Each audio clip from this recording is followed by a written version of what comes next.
This is Ask the Doctor, presented by Northside Hospital, Cherokee. I'm Dr. Jordan. I am part of Northside Cherokee Surgical Associates. I've been practicing surgery for 15 years. I went to school in Virginia. I was fortunate enough to get accepted to a joint BS-MD program, so I got accepted to med school from high school. So I went to college just for 2 years and then went to Eastern Virginia Medical School in the southern part of Virginia for 4 years, and then came out, and from there went to training up in Philly, and then from Philadelphia came down here to Southern Hospitality. I was really fortunate. One of the first practices I joined here was with a group of 4 older surgeons, and they were absolutely incredible, very charming, and just wonderful surgical experience. And my interest lied with minimally invasive surgery. And the surgery practice that I joined were actually one of the first surgeons in the country to do minimally invasive surgery. They did the first gallbladder. So the first laparoscopic gallbladder surgery done in the United States was in Marietta, Georgia. And that was the practice that I joined. And so the amount of knowledge, yes, you go through school and you go through training, but just life experience teaches you a lot. And I was fortunate enough to join a practice like that, and so that brought me down here to join that practice. So what is a gallstone? A gallstone is it's a stone that actually sits in the gallbladder. So if you back up a little bit on anatomy, the gallbladder is part of the GI tract. So you have your liver, and your liver actually makes a liquid called bile, which is made out of multiple different liquids, but altogether we just call it bile. And then it goes into the gallbladder. So the gallbladder actually has 3 functions. 1 is to store bile, 2, concentrate it, and 3, release the bile. And so what happens is that when the bile is in the gallbladder and it's getting concentrated, it actually makes gallstones. So that's what a gallstone is. Typically they're cholesterol based, but they can sometimes be made out of other components too, but majority of the time they're cholesterol based. And how common are gallstones? They're very common. 10% of the population actually has gallstones, and because we do so many imaging studies now, with ultrasounds and CAT scans and x-rays and all this stuff, we find a lot of patients have gallstones and they don't know. And so just because you have gallstones doesn't necessarily mean you need surgery, but when you're less than 50 years old, we recommend to definitely go see your doctor, see if you need to have your gallbladder out, because the concern is lifelong, you might develop a complication from having gallstones. Now, 10% of that 10% actually develop symptoms from having their gallstones. That's when they have the pain in their upper abdomen, particularly it's after eating fatty foods.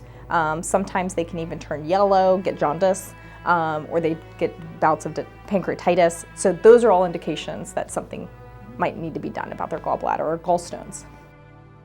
Are gallstones and gallbladder disease the same condition? No. Gallstones is one type of gallbladder disease, but you can have other diseases of the gallbladder itself. You can have gallbladder dysfunction, you can have an infection of your gallbladder. There are lots of other diseases of the gallbladder. How do I know if I have gallstones or gallbladder disease? Typical pain related to gallstones is if you eat a fatty meal like barbecue or a good burger, and then you'll develop about 30 minutes after pain in your upper abdomen. Sometimes it's associated with nausea. The thing is unfortunately the GI tract is really hard because lots of different things make you nauseous or feel like you have indigestion. Maybe you ate too much food, so it's hard to figure out. But if you notice consistently after eating a fatty meal that you're getting this discomfort, it may be gallbladder related. What are the symptoms of gallbladder disease? Typically it's pain in your upper abdomen. That pain can go to your back. A lot of patients get nauseous with it, sometimes vomiting. Some patients may even notice a change in the color of their urine or stool as well. Their stool will get gray colored. It actually takes the color out of it. And the urine gets really bright orange color. Can I try something at home to get rid of my gallstones?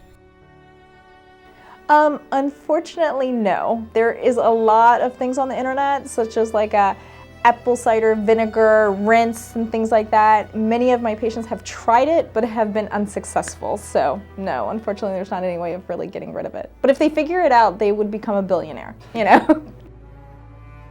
Do I need immediate surgery? Sometimes. So it depends. Unfortunately, associated with gallstones, you can develop complications. So you can develop an infection of your gallbladder, infection of your pancreas, infection of the gallbladder biliary tree is what we call it. Those, yes, do require immediate surgical intervention. If you have what's called symptomatic cholelithiasis, fancy word for saying your gallstones are bothering you, then those don't need immediately surgery, but the pain is quite severe that patients do want them out as quickly as they can. How is the surgery done? The surgery is done laparoscopically, minimally invasively. So what that means is 4 small incisions on your belly. The surgery is outpatient, so it means you come in to the hospital, have the surgery done, and you go home the same day. The recovery time typically is 1 to 2 weeks, and patients do very well after the surgery. And what complications can happen with having gallstones? The gallstones themselves, if you think about it, it's like a small stone, it's a marble, and it can get stuck within the pipes where it's going down. So along the way, there's various spots where it can get stuck. So it can get stuck in the neck of the gallbladder, cause cholecystitis, fancy word for saying gallbladder is infected. It can get stuck in the pipes, which leads to cholangitis, fancy word for infection of the biliary tree, or in front of the pancreas, which causes pancreatitis. Or you can develop what's called choledocholithiasis, fancy word for saying it's stuck and things are backing up, right? So those are potential complications. Those chance of those complications happening are low, meaning 1 to 2% per year. But you wait 10 years, now all of a sudden the chance is 10 to 20%. So when you weigh those risks of developing complications with having gallstones versus the surgical risks, which are very low, less than 1%, that's why we recommend go see your doctor, see if maybe you should get your gallbladder out so you can avoid these potential complications. This has been Ask the Doctor, presented by Northside Hospital, Cherokee.